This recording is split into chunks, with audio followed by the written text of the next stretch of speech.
भोपाल से प्रस्तुत हैं प्रादेशिक समाचार। नमस्कार, समाचारों के साथ मैं जितेंद्र रघुवंशी। पहले मुख्य समाचार। प्रधानमंत्री गरीब कल्याण अन्न योजना कार्यक्रम 7 अगस्त को प्रदेश के सभी 25,435 उचित मूल्य दुकानों पर होगा।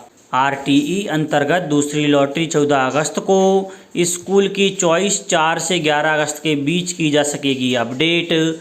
चिकित्सा शिक्षा मंत्री श्री विश्वास कैलाश सारंग ने सुभाष नगर फ्लाईओवर ब्रिज का किया निरीक्षण और 10 अगस्त तक कर सकेंगे advance certificate in precision engineering के लिए आवेदन। अब समाचार विस्तार से।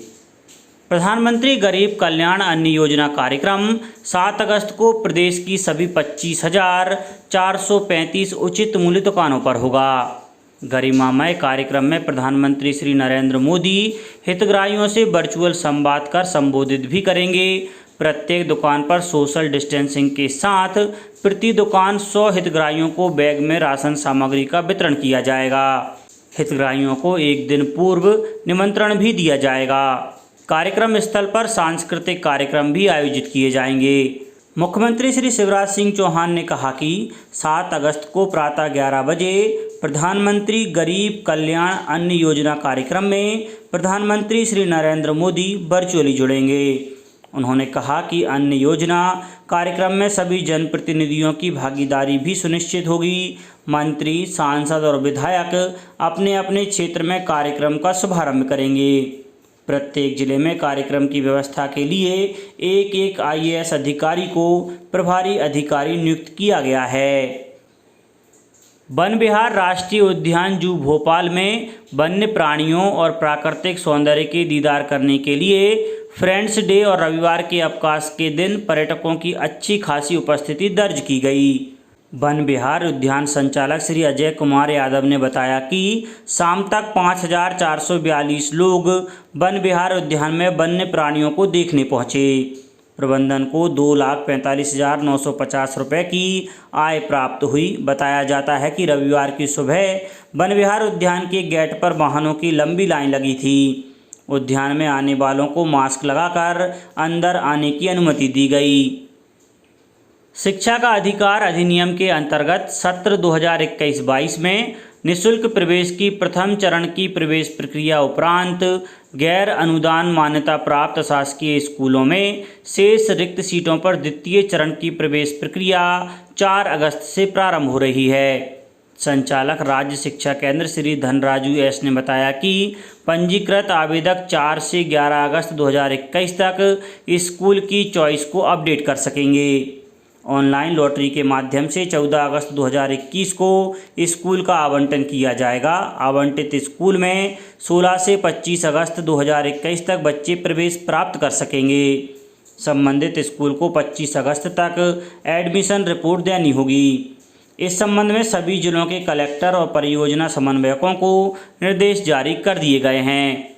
श्री धनराजू ने बताया कि द्वितीय चरण की लॉटरी के लिए केवल वे ही आवेदक पात्र होंगे जिन्होंने पूर्व में ऑनलाइन आवेदन किया है तथा सत्यापन केंद्र पर जाकर मूल दस्तावेजों से सत्यापन कराया था एवं सत्यापन उपरांत पात्र हुए हैं।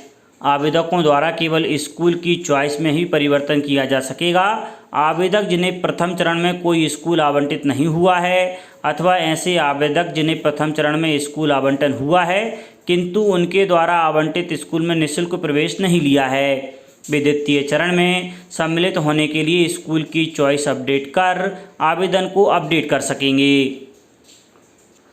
प्रधानमंत्री नरेंद्र मोदी आज वीडियो कॉन्फ्रेंस के माध्यम से ई-रूपी डिजिटल भुगतान समाधान की शुरुआत करेंगे, जो कि व्यक्तिगत व उद्देश्य की पर केंद्रित लेन देन करने की व्यवस्था है। श्री मोदी ने हमेशा ही डिजिटल पहल को बढ़ावा दिया है और इसी कड़ी में ई-रूपी की शुरुआत है, जो कि नकदी रहित व संपर्क रहित डिजिटल भुगतान का जरिया है। ई-रूपी एक क्यूआर कोड या एसएमएस आधारित ई वाउचर है जो लाभार्थी के मोबाइल पर सीधे पैसा भेज सकता है। ई-रूपी का उपयोग करने वाले लोग बगैर किसी दिक्कत के ई वाउचर के जरिए डिजिटल भुगतान कर सकेंगे। यह सिर्फ एक बार भुगतान कर उपयोग में लाई जाने वाली व्यवस्था है। जिसके उपयोगकर्ता अपने ई वाउचर को बगैर कार्ड के जरिए प्रयोग कर सकेंगे और इस हेतु किसी डिजिटल भुगतान ऐप या इंटरनेट बैंकिंग की ज़रूरत नहीं होगी। ई रूपी को national payments corporation of India ने अपने यूपीआई प्लेटफॉर्म पर बनाया है, जिसमें देश के वित्तीय सेवा विभाग, स्वास्थ्य एवं परिवार कल्याण विभाग, राष्ट्रीय स्वास्थ्य प्राधिकरण का भी सहयोग शामिल है। पिछले वर्षों में कई ऐसे कार्यक्रम शुरू किए गए हैं ताकि यह सुनिश्चित हो सके कि बगैर किसी गलती के पात्र लाभार्थी को सीधे उनके खातों तक लाभ पहुंचे और सरकार तथा लाभार्थी के बीच सीधे तालमेल हो और बीच में कोई रुकावट न आए। चिकित्सा शिक्षा मंत्री श्री विश्वास कैलाश सारंग ने सुभाष नगर फ्लाईओवर ब्रिज का निरीक्षण किया। श्री सारंग ने कहा कि Subhash Nagar flyover dream project है। इसके बनने के बाद नरेला विधानसभा की जनता को बड़ी सुविधा मिलेगी। मंत्री श्री सारंग ने कहा कि मेट्रो के पिलर और मैदा मिल की तरफ फ्लाईओवर के ट्रैफिक की दिक्कतों के निदान पर विचार किया गया है।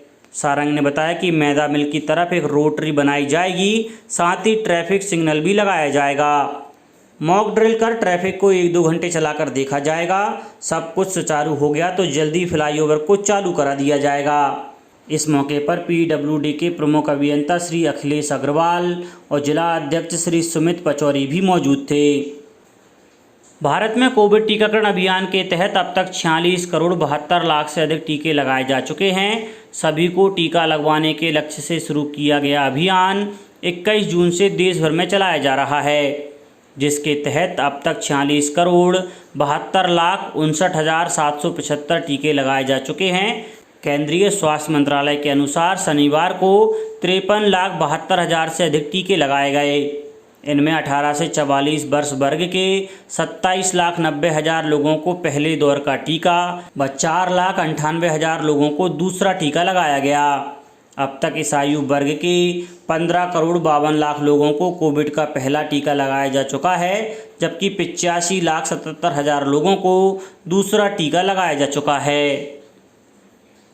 Global skills park city campus में अंतर्राष्ट्रीय मापदंडों पर आधारित दक्षता के लिए 1 वर्षीय advance certificate in precision engineering course के लिए अब 10 अगस्त तक आवेदन किया जा सकेगा। पूर्व में आवेदन की अंतिम तिथि 31 जुलाई निर्धारित थी। Advance certificate in precision engineering course के लिए ITI, Turner, fitter, machinist grinder, mechanic machine tool maintenance, mechanical industrial production में डिप्लोमा अथवा BE या BTech की पात्रता मान्य होगी। ऑनलाइन आवेदन फॉर्म 10 अगस्त तक उपलब्ध होंगे। आवेदक www.globalskillspark.mp.gov.in पर पंजीयन कर सकते हैं।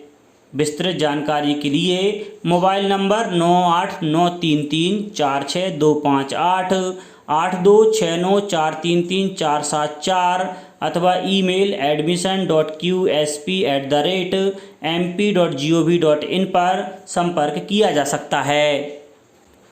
अब कुछ समाचार खेल जगत से।